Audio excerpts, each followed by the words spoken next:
G'day folks, it's Rob here and I've got a bit of an exciting clip this week. Well, I think it's exciting. I'm harvesting our first load of coffee seeds or coffee beans from our small little dwarf container grown coffee tree here. It's been growing in a container for a couple of years, so I'm pretty chuffed that we're finally getting some sort of a yield from it. I'm also going to run through a couple of pointers that you folks might want to use to grow your own coffee in containers or maybe even outside depending on your climate. Before we get started though, I really do need to thank you marvellous folks who have subscribed out there and keep coming back week after week to check out the clips. Thank you very much. Now back to the coffee. So this little coffee bush here is a dwarf katui, which is a member of the Arabica family of coffee. Coffee, if you're not aware, is a subtropical or tropical understory tree that originates from northern Africa. You coffee connoisseurs out there probably already know this, but I thought I'd throw it in. The really good commercial coffee is grown above 1,000 meters above sea level, which is around about 2,300 feet, in a temperature range between 15 and 24 degrees Celsius. So that just gives it a nice flavor and apparently nice afternotes and tones as well.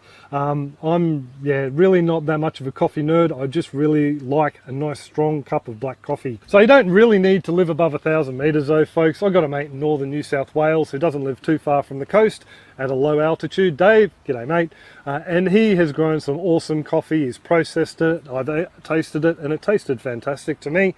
He's actually already given me some pointers on how I'm going to prepare these seeds before we roast them. Now as for climate, warm temperate to tropical is pretty much all your best bet for growing these guys because they don't like dropping below 5 degrees Celsius.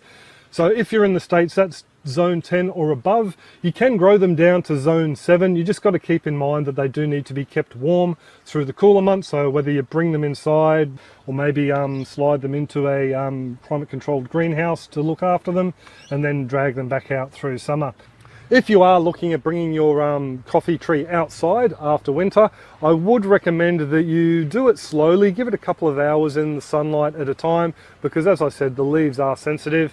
So if you are in a hot temperate to tropical location, it is a good idea to mimic their natural environment and grow them as an understory tree. And just make sure they get the nice warm morning sun, but they're shielded from the hot afternoon sun. That's pretty much all what the commercial growers do. They have them growing under large canopy trees, or they might dot some bananas or plantains in amongst the field of the coffee itself, and that just gives it a little bit of extra shelter. So coffee is generally grown from seed, but it can be grown from cutting. I might do another clip on actually propagating coffee at a later date. So coffee trees actually have a fairly shallow taproot. It's around about 40 to 60 centimeters, which is